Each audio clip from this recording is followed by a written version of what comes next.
Apa yang harus dihindari pada waktu menggunakan masker? Sebaiknya kita menghindari penggunaan beberapa produk yang dapat menyebabkan iritasi pada waktu dia dalam kondisi tertutup.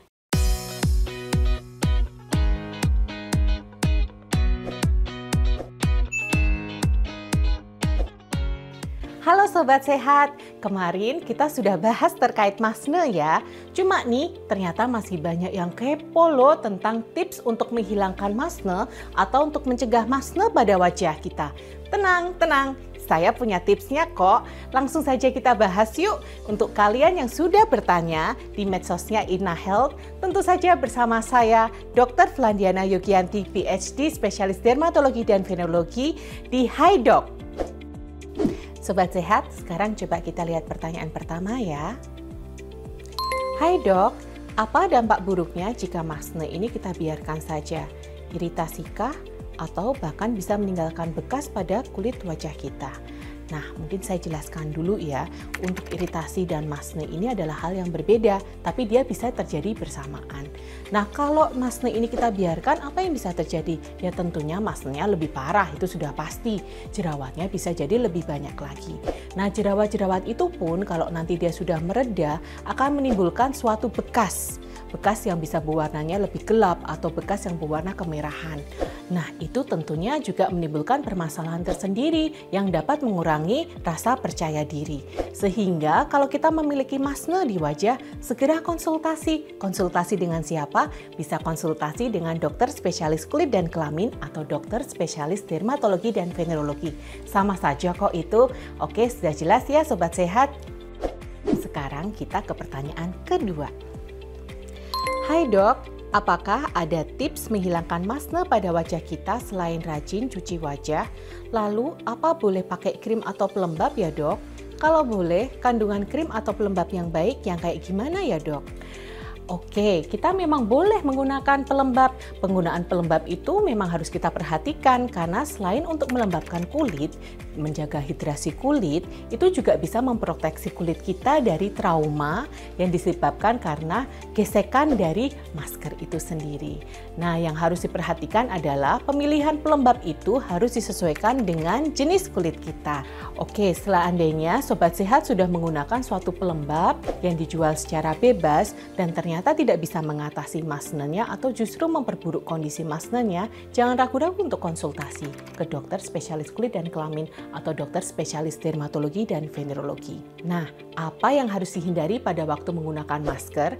Sebaiknya kita menghindari penggunaan beberapa produk yang dapat menyebabkan iritasi pada waktu dia dalam kondisi tertutup. Kita tahu kan, kalau pakai masker kan pasti tertutup, rasanya panas, lembab. Nggak ada kan yang kalau pakai masker rasanya dingin, sejuk, nggak ada kan? Nah, beberapa produk yang justru akan lebih mengiritasi pada waktu dalam kondisi tertutup, seperti ini contohnya saja ya, benzoil peroksida, asam salisilat, sulfur, alfa hidroksi asid, atau retinoid, dan yang lain-lainnya, itu memang dapat mengganggu kulit ketika dalam kondisi yang tertutup masker. Apakah semua kulit? Belum tentu. Nah, untuk lebih jelasnya, memang terkadang Sobat Sehat harus berkonsultasi kepada dokter spesialis yang memang berkompetensi di bidang tersebut. Sehingga, walaupun memakai masker, bukan berarti kita terus tidak merawat kulit kita, tapi kita tetap cantik walaupun tetap menjalankan protokol kesehatan dengan menggunakan masker. Nah, setelah ini kita akan membahas pertanyaan yang ketiga. Hai dok, saat kita fokus menghilangkan masne ini, apa penggunaan sabun pencuci muka dan lain-lain kita stop dulu ya?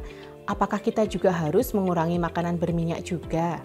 Nah, kalau kita memakai masker, kita juga tetap harus membersihkan muka kita sehingga kita harus tetap menggunakan sabun pencuci wajah. Nah, bagaimana tipsnya? Pilih pembersih muka yang memang sesuai dengan jenis kulit kita. Apabila kulit kita cenderung kering dan sensitif, sebaiknya memilih pembersih wajah yang mengandung pelembab. Jangan menggosok kulit terlalu kuat, serta hindari penggunaan air hangat pada waktu mencuci muka, karena dapat melarutkan lemak di permukaan kulit, sehingga menyebabkan kulit terasa kering. Nah, salah satu tandanya kalau kulit kering itu apa sih?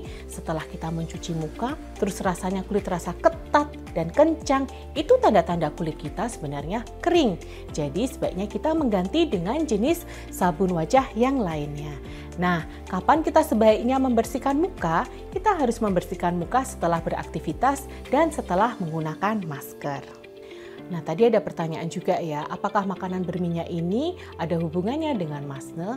Jawaban saya adalah makanan berminyak belum tentu berhubungan dengan terjadinya masne. Karena kalau kita ingat lagi tadi, masne adalah suatu jerawat yang disebabkan karena gesekan berulang dari masker pada kulit kita.